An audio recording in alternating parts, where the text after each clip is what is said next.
जिन्न की लाल जलती आंखें मुझे घूर रही थीं। उसका काला धुआं जैसा शरीर अब और भी विशाल हो चुका था। कमरे की हवा भारी होने लगी। ऐसा लग रहा था कि ऑक्सीजन कम हो रही है। मैं पूरी ताकत से भागना चाहता था, लेकिन मेरे पैर जैसे जमीन में जमे हुए थे। तू अब बच नहीं सकता। जिन्न की गहरी सीटी जैसी आवाज गूंजी और अगले ही पल वो मुझ पर टूट पड़ा। उसका हाथ मेरी गर्दन तक पहुंच चुका था। उसकी उंगलियां बर्फ जैसी ठंडी थीं, लेकिन उनमें एक अजीब सी जलन थी, जैसे कोई जलती हुई धातु मेरी त्वचा को छू रही हो।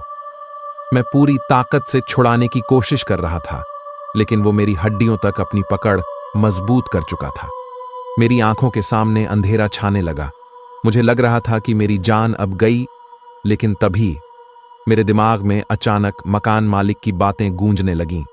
उस दरवाजे को कभी मत खोलना, लेकिन मैंने उसे खोल दिया था। अब मुझे उस गलती को सुधारना था। मैंने हिम्मत जुटाकर अपनी बची हुई ताकत से एक हाथ बढ़ाया और फर्श से वो लोहे की कील उठाई, जो शायद दरवाजे के पुराने ताले का हिस्सा थी। मैंने बिना सोचे समझे पूरा जोर लगाकर वो कील जिन्न की काली छाया में घोंप दी। एक कान फाड़ू चीख गूंजी। जिन्न ने मुझे छोड़ दिया और दर्द से छटपटाने लगा।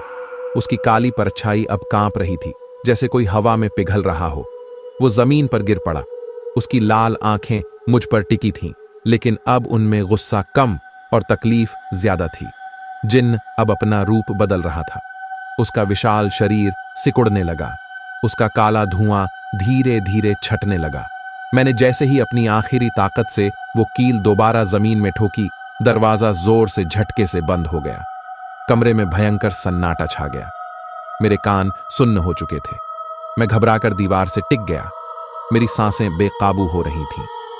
क्या ये खत्म हो चुका था?